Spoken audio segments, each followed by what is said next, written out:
नमो तस्स भगवतो अरहतो सम्मा सम्बुद्धस्स वसपोल सम्यक सम्बुद्धयात वन्दना अले थन झाइचोना दीपी वनेमा चुक पन्जना दान पुचाया सकल हने बपी जपी अले वनेमा चुक तथा किसी गली सुधार समिति या सकल जपी नाप नाप वनेमा चुक व किसी गलिया सकल जपिन्त दुनु गलनसे थौया बुद्ध जयन्ती हना ज्याजोले वनेमा चुके ज्वेचोगु जुल थुगु ज्याजोले सकलसित दुनु गलनसे हना बनाव लस्कु स्याञ्चना अनि साना साना हाम्रा भाइ बहिनीहरूलाई पनि आजको कार्यक्रममा धेरै धेरै स्वागत र माया छ। हुन्छ कि हुँदैन भाइ बहिनीहरू? आज के हो? आज बुद्ध जयन्ती है। हामी सबै यहाँ बुद्ध जयन्ती मनाउनलाई वनेमा चुकमा भेला भएको छु। हाम्रो वनेमा चुकमा नेवा बुझ्छ कि बुझ्दैन? ल म नेवामा पनि भन्छु, नेपालीमा पनि भन्छु है। झिगु थो वनेमा चुके या पुर्खा पिस वनेमा चुके नि सोमले थगु श्रद्धा चिबा ध्यो स्थापना यागु जुल पलिस्था यागु जुल थुगु चिबा स न्याम बुद्ध पि विराजमान ज्वेचना बिजागु दु वे चिबा ध्यो त अति क श्रद्धातया थौ नेपाल सम्बत झिन्छ स ओ पि न्याद बसला थो स्वाया पुनि खुनु झिस 2569 बुद्ध जयन्ती झिस न्याका चलाउ जुल ए जुया बुद्ध जयन्ती न्याके उ छोले झि थन सकस्या चाहिँ चिबा दैत छ बिन्तीना वन्दना या ल सबैजना एकचोटि उठ्नु है। हाम्रो अगाडि भएको भगवान बुद्ध विराजमान भएको चैत्यलाई सबैले हात जोडी नमस्कार गरेर वन्दना गरौँ। अनि मैले भने जस्तै सबैले 3 चोटी नमो तस्स भगवतो अरहतो सम्मा सम्बुद्धस्स भन्नु है। ल सबैजना उठ्नुपर्छ है भगवानलाई श्रद्धा राख्दाखेरि। ल सबैजनाले हात बिन्ती गरेर नमो तस्स भन्नु है। नमो तस्स भगवतो अरहतो सम्मा सम्बुद्धस्स नमो तस्स भगवतो अरहतो सम्मा सम्बुद्धस्स नमो तस्स भगवतो अरहतो सम्मा सम्बुद्धस्स। ल सबैलाई साधु साधु साधु।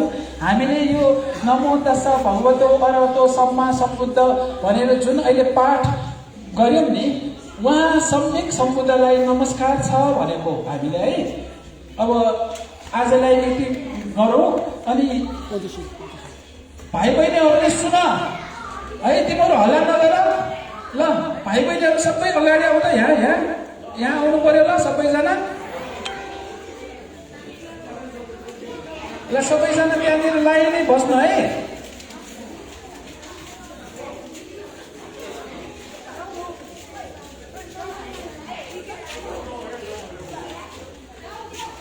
ल आज हामी वनेमा चोकमा के कार्यक्रम मनाइराखेको हो? ल हल्ला नगर्नु है, सबैजनाले भन्नु। आज हामी यो वनेमा चोकमा के कार्यक्रम मनाइराखेको हो? बुद्ध जयन्ती। ल बुद्ध जयन्ती भनेपछि आज 3वटा संयोगको दिन हो। सबभन्दा पहिला बुद्ध जन्मेको अनि बुद्धले ज्ञान प्राप्त गरेको पनि आजको वैशाख पूर्णिमाकै दिन हो। अनि बुद्ध परिनिर्वाण भएको, परिनिर्वाण भनेको देहावसान भएको दिन पनि, महापरिनिर्वाण भएको दिन पनि वैशाख पूर्णिमाकै दिन हो। अब तिमीहरूलाई थाहा छ कि छैन बुद्ध कहाँ जन्मेको? लुम्बिनी कुन ठाउँमा छ? कुन देशमा छ? नेपालमा। हाम्रो नेपालमा जन्म भएको भगवान बुद्धको आज जन्मदिन भएकोले हामी मनाउँदैछौँ। अब उहाँलाई किन हामीले सम्मान गर्नुपर्ने हो थाहा छ? थाहा छैन है। उहाँले चाहिँ आफूले धेरै प्रयास गरेर ध्यान भावना गरेर बोधि ज्ञान लाभ गर्नुभयो।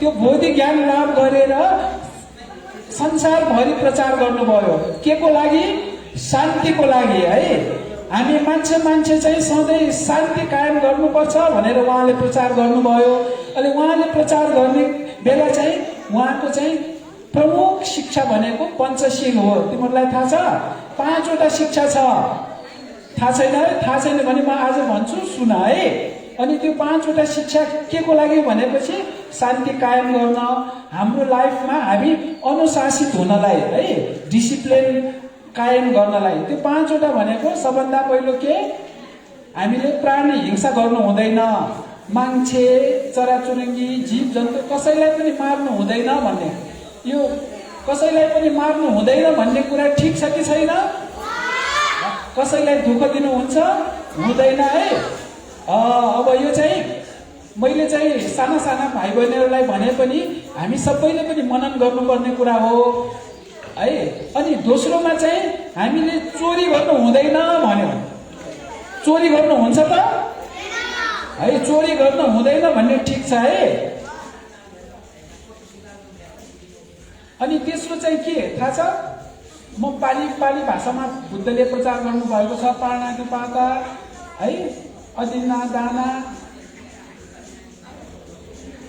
अनि कामेषु मिच्छाचारा भनेको हामीले चाहिँ जथाभावी व्यवहार गर्नु हुँदैन भनेको केटाकेटीमा चाहिँ हामीले छुट्टिएर बस्नुपर्छ है केटाले केटीलाई केटीले केटालाई चाहिँ जथाभावी चाहिँ व्यवहार गर्नु हुँदैन भनेको है त्यो पनि चाहिँ व्यवहार गर्नुहुन्छ हुँदैन केटाले केटालाई पनि केटाले केटीलाई पनि जथाभावी व्यवहार गर्नु हुँदैन भनेको यो कुरा ठिक छ कि छैन छ है अनि सबैले मान्नुपर्छ कि पर्दैन अनि चौथो कुरा चाहिँ झुटो बोल्नु हुँदैन भनेको छ झुटो बोल्नु हुन्छ हुँदैन है अनि चोकमा चाहिँ फोहोर फ्याँकेर पनि मैले फ्याँकेको होइन भन्नु मिल्छ अब त्यही भएर झुटो बोल्नु नपर्ने गरी फोहोर कहाँ फ्याँक्नुपर्छ डस्टबिन कहाँ छ बाहिर चोकमा छ अनि रातोमा कस्तो फ्याँक्ने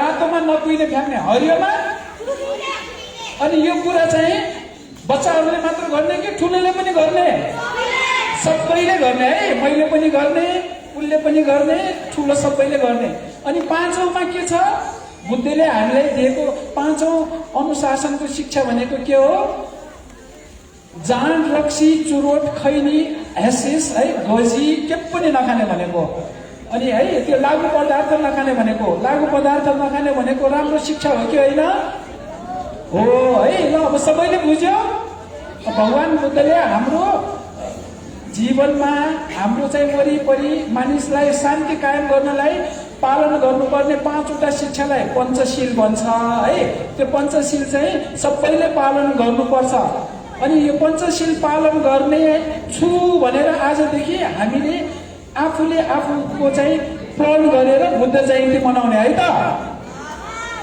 ल सबैजनाले बुझ्नु भयो होला भनेपछि सकलै मस्ते तक भाचुके माउ झोलीजी नेपाली भाषा नवना आतो नेवा भाषा नवने चुने वक्त सक्ष्या सुगुए खख पञ्चशील पालनया छिसा थ जीवन न सुथा लाके बुद्ध जयन्ती हनिउ झोले छि थ म चाहिँ पञ्चशील पालनया झिगु जीवन सुथा लाखेरका बचन ल्या थुक्ताए थोया 2569 को स्वाया पुनिया लस्ता फेसबुक लाइभ सूचना दिपी छिप्पी सकलसित न धुनुगुलो से भिन्तुना देशना चना नप नप थौथो बचा गौ ज्याजो तुमका भगवान बुद्ध ज्ञान प्राप्त या न्यो गुगु सुजाता पाखे खीर भोजन प्राप्त याउ ख वै खीर प्रसाद कथा थन वितरण याउ ज्याजो धनी बुजुनी सकलसित पलक धैर्य नाचुना दित जी इना पेसे थोया तो ज्याजो याकमी अरुण सिटी तुला दरे थन तो जिबा अले बाबा चाहिँ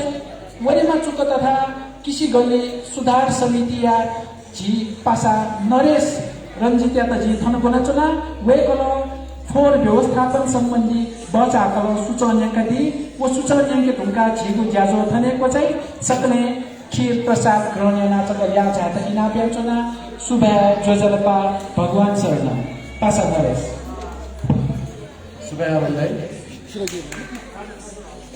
यो चाहिँ हाम्रो यो फोहोर सम्बन्धी एउटा सानो एउटा सूचना छ यो हुनेमा तथा कृषि गल्ली निवासीहरूमा अनुरोध कामुपाको नियमअनुसार कुहिने र नकुहिने छुट्याएर मात्र फोहोर फ्याँक्नुपर्ने जानकारी प्राप्त भएकोले अबदेखि हाम्रो कृषि गल्ली र वनेमा चोक निवासीहरूले पनि सोही अनुसार गर्नुहुन अनुरोध छ।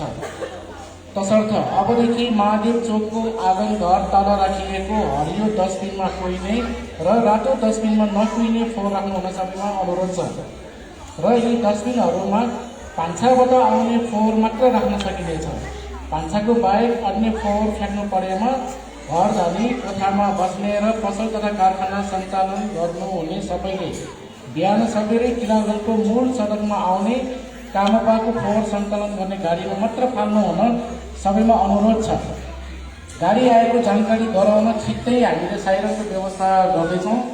यदि यो सूचनाको व्यवस्था गरी चोक गली तथा बाटोमा फोहोर फ्याँकेको पाइएमा सख्त कारबाही हुने जानकारी पनि गराइन्छ।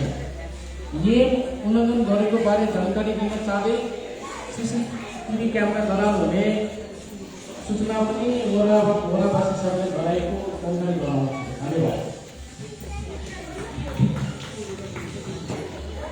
अनेबपी सकले ये महानगरपालिका 18 वडा किलागत वाले धुनेचोंगु वनेमा चुके पाके छिकपिसा प्रत्यक्ष प्रसारण सोचना दिएको दु थन वनेमा चुके 2569 स्वाया पुनि हनेगु ज्या नतिनी कोचागु जुल अले वनेमा चुके या तुलादर पिसा थन बस्ती बसे याबले नि सोंगु चिबा पूजा याना थौ या बुद्ध जयन्ती हनगु ख छिकपिसा थुगु लाइभ सोचना दिला अपला अपा सुबे अले थुगु लाइभ यकुस्या सोफे मनगा छिकपिनि फेसबुक वाले मेसेंजर रे मेसेंजर ग्रुपे नाप थुकिया लिंक थी थासे शेयर यान बेदितन जी इना प्यानो चना थुलिए थासे जी अरुण सिद्धि तुलादर थन तु बे सुबे जोजलपा